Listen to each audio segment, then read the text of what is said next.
Assalamualaikum warahmatullahi wabarakatuh. Salam sejahtera bagi kita semua. Shalom.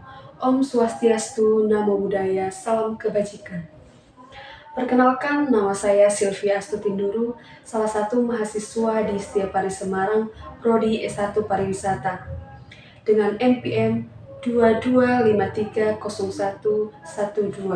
Baik, pada kesempatan ini saya akan mengajak teman-teman semua untuk menyaksikan keindahan alam, khususnya di Banyuwangi, Jawa Timur, Indonesia, yaitu Kawah Ijen.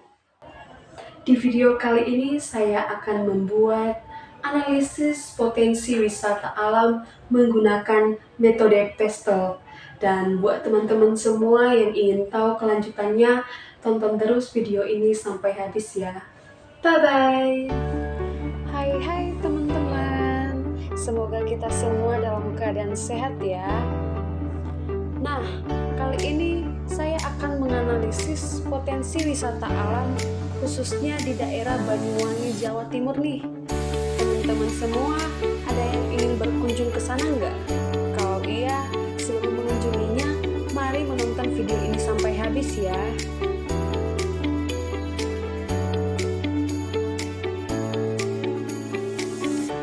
Untuk pertama-tama kita perlu tahu dulu nih profil dari wisata alam Kawah Ijen ini. Kawah Ijen sendiri adalah sebuah danau kawah yang bersifat asam yang berada di puncak Gunung Ijen dengan kedalaman danau 200 meter dan luas kawah mencapai 5.466 hektar. Danau Kawah Ijen dikenal merupakan danau air asam kuat terbesar di dunia. Kawah Ijen berada dalam wilayah cagar alam Taman Wisata Ijen, Kabupaten Bondowoso dan Kabupaten Banyuwangi, Jawa Timur. Fenomena Eternal Blue Fire atau api biru abadi berada di dalam Kawah Ijen, dan pemandangan alami ini hanya terjadi di dua tempat di dunia, yaitu Ethiopia atau Gunung Dalol dan Kawah Ijen. Blue Fire hanya dapat dilihat oleh mata manusia saat tidak ada cahaya, karenanya waktu ideal untuk melihatnya adalah jam 2 hingga jam 4 dini hari.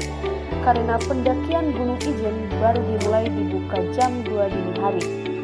Dari Kawah Ijen, kita dapat melihat pemandangan gunung lain yang ada di kompleks Pegunungan Ijen. Di antaranya adalah puncak Gunung Merapi yang berada di timur Kawah Ijen, Gunung Raung, Gunung Suket, dan Gunung Rante. Kawah Ijen menunjukkan jenis fitur vulkanik khusus yang umum di Indonesia dengan diameter sekitar 1 km dan kedalaman 175 meter.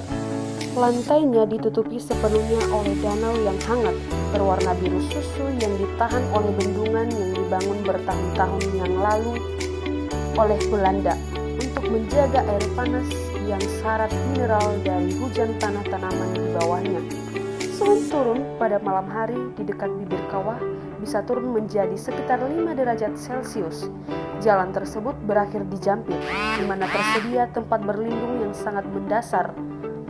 Dimungkinkan juga untuk tidur di stasiun vulkanologi tua di atas bukit. Sekarang digunakan oleh pengumpul belerang, tetapi izin harus diperoleh sebelumnya.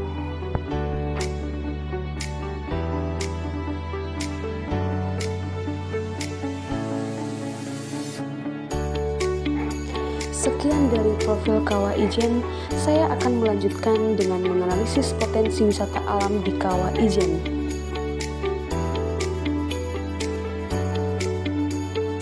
Analisis politik.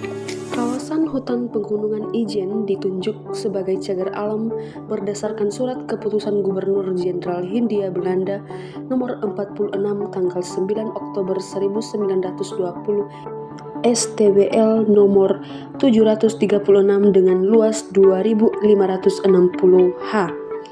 Pada perkembangan selanjutnya, tanggal 10 Desember 1981 melalui surat keputusan Menteri Pertanian nomor 1017 KPTS 2 UN 12 1981 menetapkan sebagian dari kawasan cagar alam Kawah Ijen seluas 92 ha menjadi Taman Wisata Alam Kawah Ijen, sedangkan sisanya seluas 2.468 ha tetap sebagai cagar alam.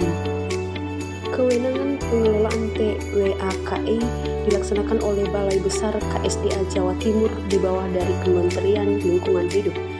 BBKSDA Jatim melakukan perencanaan pengembangan kawasan kawah ijen melalui penataan blok-blok khusus sebagian pengendalian kegiatan pada kawasan tersebut.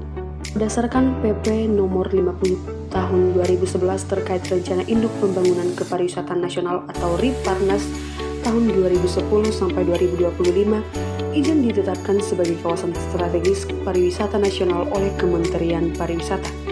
Pemerintah Kabupaten Banyuwangi mengeluarkan Peraturan Daerah Nomor 13 tahun 2012 sebagai dasar hukum pengembangan pariwisata, di mana kawah ijen ditetapkan sebagai The Diamond Triangle, segitiga berlian dan wilayah pengembangan pariwisata 1 atau WPP 1. Analisis ekonomi. 1. Meningkatnya peluang usaha bagian pariwisata. Berkembangnya sektor pariwisata di kawasan ijen membuka peluang usaha baru bagi masyarakat sekitar, seperti jasa guide wisata, penyewaan kuda dan porter, penjualan makanan dan minuman, dan penginapan, toko souvenir. Bagian pertanian, meningkatnya jumlah wisatawan mendorong permintaan produk pertanian lokal seperti sayur-sayuran, buah-buahan, dan kopi. Dan bagian industri kreatif, keindahan alam kawah ijen menginspirasi para pengrajin lokal untuk membuat berbagai produk kreatif seperti lukisan, patung, perhiasan, dan kain tradisional. 2. Menciptakan lapangan kerja. Meningkatnya sejumlah usaha baru di sektor pariwisata dan industri kreatif menciptakan lapangan kerja baru bagi masyarakat sekitar. Masyarakat lokal dapat bekerja sebagai guide wisatawan, porter, koki, pelayan, pengrajin, dan pedagang. 3. Meningkatkan pendapatan masyarakat. Meningkatnya peluang usaha dan lapangan kerja baru terdampak pada peningkatan pendapatan masyarakat sekitar kawah ijen. Hal ini dapat meningkatkan taraf hidup masyarakat dan membantu mereka keluar dari kemiskinan. 4. Meningkatkan infrastruktur. Pemerintah daerah dan pihak swasta berinvestasi dalam pembangunan infrastruktur di sekitar kawah ijen, seperti jalan raya, jembatan, jaringan listrik, jaringan air bersih, fasilitas publik, dan pembangunan infrastruktur ini membantu meningkatkan kualitas hidup masyarakat dan mendukung perkembangan usaha mereka. Analisis sosial kawah ijen. Demografi wisatawan. Untuk domestik, mayoritas wisatawan kawah ijen berasal dari dalam negeri, terutama dari Jawa Timur dan Bali. Dan untuk mancanegara, wisatawan mancanegara yang datang ke kawah ijen berasal dari berbagai negara dengan dominasi dari Eropa, Asia Tenggara, dan Amerika. Untuk usianya, wisatawan kawah ijen umumnya berusia muda antara 20 sampai 40 tahun. Minat, wisatawan kawah ijen tertarik dengan wisata alam, petualangan, dan budaya lokal. Untuk preferensi wisatawan dan untuk aktivitasnya, aktivitas utama wisatawan di kawah ijen adalah melihat blue fire atau api biru, mendaki ke puncak kawah, dan trekking di sekitar kawah. Dan untuk fasilitasnya, wisatawan kawah ijen menginginkan fasilitas yang memadai seperti homestay, toilet, dan warung makan. Untuk informasinya, wisatawan kawah ijen membutuhkan informasi yang jelas dan mudah diakses tentang objek wisata, aksesibilitas, dan budaya lokal. Dampak sosial dan budaya pariwisata pada masyarakat lokal. Dampak sosial dan budaya pariwisata pada masyarakat lokal. 1. Dampak positif. Peningkatan pendapatan. Pariwisata di kawah ijen membuka lapangan pekerjaan baru bagi masyarakat lokal seperti pemandu wisata, porter, dan penjual souvenir. Untuk pembangunan infrastruktur di kawah ijen seperti jalan dan jembatan bermanfaat bagi masyarakat lokal. Lalu pelestarian budaya. Pariwisata dapat membantu melestarikan budaya lokal dengan meningkatkan kesadaran masyarakat tentang nilai budaya mereka. Dan untuk dampak negatifnya yaitu peningkatan populasi. Aktivitas wisata di kawah ijen dapat menyebabkan peningkatan polusi udara dan sampah. Dan untuk konflik sosial, persaingan antara pelaku wisata lokal dapat menyebabkan konflik sosial, serta perubahan budaya. Interaksi dengan wisata dapat menyebabkan perubahan budaya lokal seperti akulturasi atau westernisasi. Analisis teknologi. 1. Pemantauan aktivitas vulkanik diantaranya yaitu sensor gas. Sensor gas dipasang di sekitar kawah untuk memantau konsentrasi gas beracun seperti sulfur dioksida atau SO2 dan hidrogen sulfida atau H2S. Data dari sensor ini digunakan untuk memprediksi aktivitas vulkanik dan memberikan peringatan dini kepada masyarakat jika terjadi bahaya. Lalu kamera CCTV. Kamera CCTV dipasang di beberapa titik untuk memantau aktivitas kawah secara real time. Hal ini membantu para ilmuwan untuk mempelajari perilaku gunung berapi dan memprediksi potensi letusan. Dan drone digunakan untuk mengambil gambar dan video kawah dari jarak dekat. Hal ini membantu para ilmuwan untuk mendapatkan informasi yang lebih detail tentang morfologi kawah dan aktivitas fumarola. Lalu 2. Pengelolaan wisata. Untuk sistem pemesanan tiket online. Sistem pemesanan tiket online diterapkan untuk mengelola jumlah pengunjung dan mencegah overcrowding, aplikasi pemandu wisata, dan juga jaringan komunikasi. 3. Pemanfaatan energi panas bumi, yaitu pembangkit listrik tenaga panas bumi atau PLTP. PLTP Ijen dibangun untuk memanfaatkan energi panas bumi dari kawah Ijen untuk menghasilkan listrik. PLTP ini memiliki kapasitas 110 MW dan dapat membantu memenuhi kebutuhan listrik di Jawa Timur. Analisis lingkungan, konservasi alam, yaitu keanekaragaman hayati. Kawah Ijen merupakan habitat bagi berbagai flora dan fauna, termasuk beberapa spesies endemik yang terancam punah. Upaya konservasi seperti penanaman kembali hutan, patroli anti pemburuan liar, dan penelitian ilmiah perlu dilakukan untuk melindungi keanekaragaman hayati ini. Dan untuk kualitas air, Danau Kawah Ijen memiliki tingkat keasaman yang tinggi, pH O2 dan mengandung konsentrasi logam berat yang tinggi.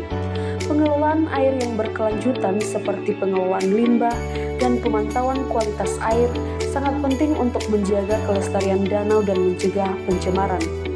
Lalu emisi gas beracun. Aktivitas vulkanik di Kawah Ijen menghasilkan emisi gas beracun seperti sulfur dioksida dan hidrogen sulfida. Pemantauan emisi gas dan pengembangan sistem peringatan dini perlu dilakukan untuk melindungi kesehatan masyarakat dan wisatawan. Lalu pemanfaatan sumber daya alam dan energi terbarukan. Untuk penambangan belerang